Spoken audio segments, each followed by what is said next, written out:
Or fish అనేది ఒక snake లాగా, సర్పెంట్ లాగా ఉంటుంది అనమాట. చాలా పొడవుగా, చాలా పెద్దగా, స్నేక్ లాగా, సర్పెంట్ లాగా ఉంటుంది.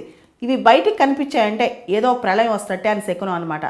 దాంతోపాటు యాంగ్లర్ ఫిష్, ఇది సముద్రంలో చాలా లోతుల్లో ఉంటుంది, చాలా డెప్స్లో ఉంటుంది, డార్క్లో ఉంటుంది. ఇది అసలు బయటికి రాదు. ఇది బయోలుమినిజెంట్ అనమాట. బాగా వెలుగుతూ ఒక జెల్లీ ఫిష్ లా ఉంటుంది, బాగా లైట్ వస్తూ వెలుగుతూ ఉంటుంది అనమాట. ఈ యాంగ్లర్ ఫిష్ పైకి కనిపించడం, సముద్రం పైన తేలియాడుతూ కనిపించడం, ఇవన్నీ జరుగుతున్నాయి. అంతేకాదు ఆస్ట్రేలియా దగ్గర, టాస్మానియా దగ్గర కొన్ని వందల వేల్స్ బాగా ఎక్కువగా చనిపోయి కనిపిస్తున్నాయంట.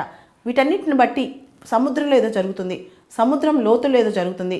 ఏదైనా క్లైమేట్ చేంజ్ వల్ల జరుగుతుందా, మెరైన్ ఎన్విరాన్మెంట్ డిస్టర్బ్ అయిందా, లేదా ఓషన్ కరెంట్స్లో డిస్టర్బెన్స్ వచ్చిందా, మెరైన్ పొల్యూషన్ వచ్చిందా, లేదా ఓషన్ కరెంట్స్లో ప్రాబ్లం వచ్చిందా, ఇలా చాలామంది క్వశ్చన్స్ వేసుకుంటున్నారు.